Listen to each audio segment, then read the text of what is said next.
The 130-Story Treehouse by Andy Griffiths and Terry Denton. Chapter 1, The 100-Story Treehouse. Hi, my name is Andy. This is my friend Terry. We live in a tree. Well, when I say tree, I mean treehouse. And when I say treehouse, I don't just mean any old treehouse. Or I mean a 130-story treehouse. It used to be a 117-story treehouse, but we've added another 13 stories. So, what are you waiting for? Come on up. Did you close the door at the top? Uh-oh. Hey, look at me. I'm a bird. But Tron, you can't fly. No one better get in my way today. I'm really grumpy. I'm Andy. We've got a soap bubble blaster. Why are you crying, Andy? I'm not crying. I just got a soap bubble in my eye. A non-stop dot level. Terry, these dots are driving me crazy. How can you stop them? You can't, Andy. These dots are non-stop. A 13-story igloo. The Garbinator, it can grab anything from anywhere at any time. Hey Andy, the Garbinator is lifting up the Garbinator. Terry, put me down. Terry, put us down too.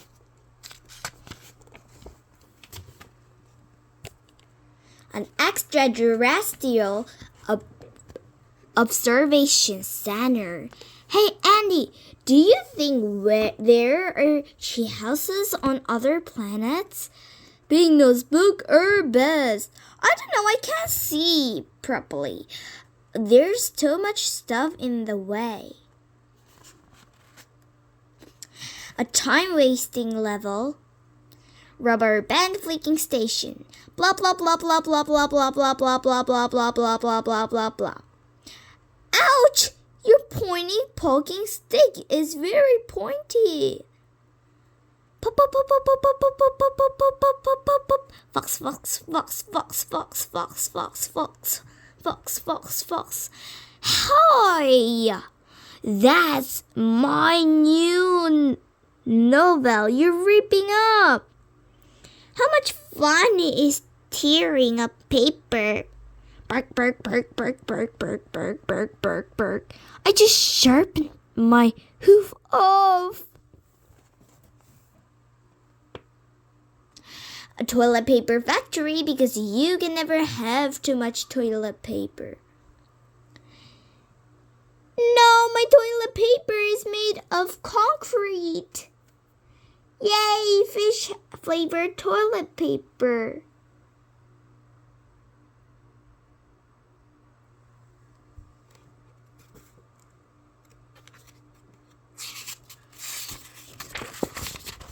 A giant juggling octopus? Terry, what were you thinking? Thinking? Behave. Hey, Phil, this is dangerous. A soft grassy hill perfect for rolling down. Terry, it's a rolling hill, not a steamroller hill. Watch out, Andy. A super long legs level. Really long legs were such fun. My dinner, Silky. I'm the king of the world. Look, with really long legs, I can be on the ground and in the treehouse at the same time. Squeak! Ouch! I just bumped into the sun. Buzz! The TFB, that's short for Treehouse Fire Brigade. Treehouse Fire Brigade. A people-eating plant called petal. Andy? Jill? Where are you? Andy and Jill. Floor. And the best bookshop in the treehouse in a tree, in a forest, in a book, in the whole world. Green eggs and ham. Once upon a time. Very big books, old books, bedtime story books. As well as being our home, the treehouse is where we make books together. I write the words and Harry draws the pictures. As you can see, we've been doing this for quite a while now. These things don't always go to plan, of course. Banana skin. Oh, hello. Oh, band, fling. Oh, thumb. Chapters 2. Buzz, buzz, buzz. If you're like most of our readers, you're probably wondering if we've ever been abducted by a giant flying eyeball from outer space. Well, it's funny you should be wondering that, because that's exactly what happened to us just the other day. It all started when I was in the extraterrestrial observation center. I was looking through the telescope, trying to spot something that might give me an idea of what to write about in our next book, when I came across by the strangest looking alien I'd never seen. It had a hairy body and 6 legs, 2 wings, and a weird trumpet thing sticking out the front of its face. It was making buzzing sound, kind of like a fly, which wasn't surprising, actually, really, because after a while I realized that's what it was, a fly, just an ordinary fly. Hey, get off my telescope, I yelled. It did, but then it started buzzing around and around my head. At the moment, I realized that this was no ordinary fly. This was a really annoying fly. Shoo, buzz, get out of there! In the end, I had no choice but to go and get the water. You're really in for it now. He'll tire himself as soon. I swept. Swat you! Sweep, buzz, and swept. Swap, buzz. And swept, buzz, sweep. And swept. And swept, and swept. But it was no use. I couldn't swat it. That fly was not only really annoying, it was also really fast. I needed something bigger, so I went and got the super swatter. Stay still, will you? I'm trying to swat you. I super swapped and super swapped and super swapped again. But it was no matter how much super sweeping I did, I still couldn't swat the fly. So I went to go and got the super-sized fly spray. Goodbye, fly ever. I super sprayed and super sprayed, cough, gasp, choke, and super sprayed, cough, choke, gasp, buzz. I used up the whole can, but the fly was just as alive and just as annoying as ever. I, on the other hand, was not feeling so great. The fly has not grown bigger, it's just a little bit closer. I had to get rid of that fly once and for all. It was time to unleash the fly cannon. I had it lined up perfectly. I couldn't miss. Ready. Buzz. Aim. Fire. Blam. Like I said, I couldn't miss. But guess what? I did. When the smoke uncleared, there it was. That fly. That really annoying fly. Chapter 3. Fire! Hi, Andy, said Terry. What's the matter?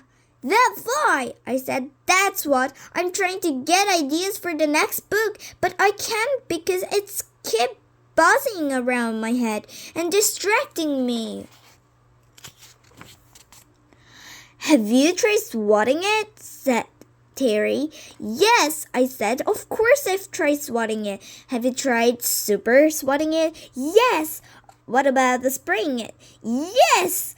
I've tried everything, even blasting it with the fly cannon. But it didn't work. Nothing worked. Maybe I can help, said Terry. I could use my laser eyes. Since when did you have laser eyes? I said, since this morning when I invented them.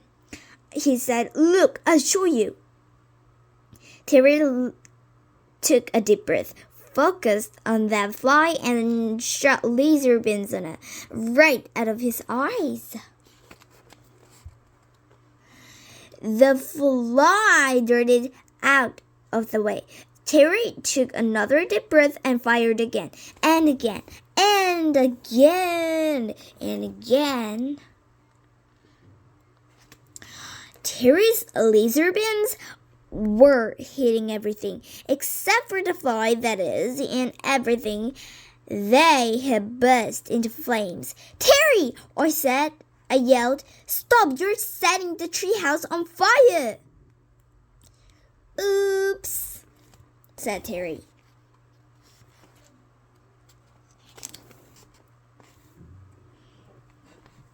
I grabbed an emergency bucket, filled it with water, and threw it on one of the fires. Don't just stand there, I said to Terry. Get a bucket and help me. Terry grabbed the other emergency bucket and filled it with water. Oh no, he said, it's leaking. There's a hole in my bucket. Then fix it, I said. Hey, that reminds me of a song, said Terry.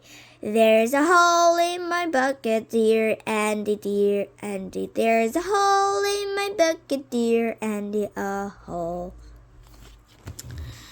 Before I knew it, I was singing too. It's a little pretty catchy song. We'll fix it, dear Terry. We'll fix it, dear Terry. We'll fix it, dear Terry. Dear Terry, fix it. With what shall I fix it, dear Andy, dear Andy? What should I fix it, dear Andy? With what? Suddenly, Jill came rushing in. Fire! Fire! She yelled. Your treehouse is on fire! We know, I said. Then why are you just standing around singing? Why aren't you putting it out? Because there's a hole in my bucket, dear Jill, dear Jill. Because there's a hole in my bucket, dear Jill, dear Jill. There's a hole.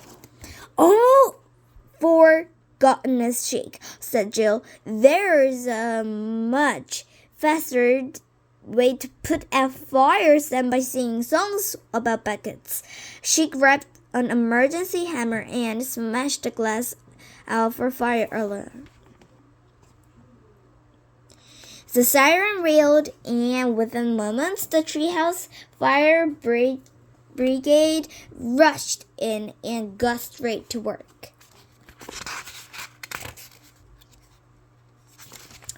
The Tranquinator was blasting water in all directions so fast it looked like he had 3 heads. He didn't really have 3 heads, although I sort of wish it did. A three-headed elephant would be really cool. In no time at all, thanks to the brave firefighting crew, the fire was out and the treehouse was saved. Thank goodness for the treehouse fire brigade, said Terry. And thanks goodness for me, said Jill. If I hadn't come along when I did, you'd both still be singing and silly songs while the treehouse burned down around you. Why was the treehouse on fire anyway? It was Terry's fault, I said. He did it with his new laser eyes. Laser eyes? Said Jill. Yeah, said Terry. I have laser eyes. I can show you if you like.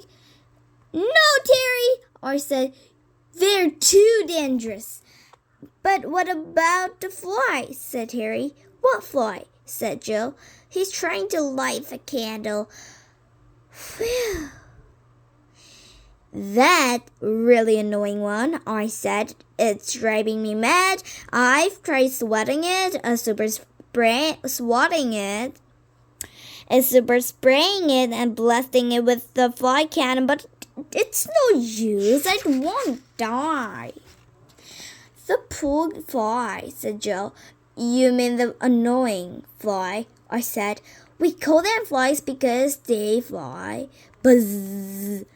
Buzz! Buzzed the fly from the branch with above my head. Nobody move, I whispered. I have a plan. You're not going to hurt it, are you? Said Jill. No chance of that, I said. I can't hurt it. That fly is indestructible. I'm just going to give it a little holiday. Swap. In a luxurious supermodern high-security fly hotel.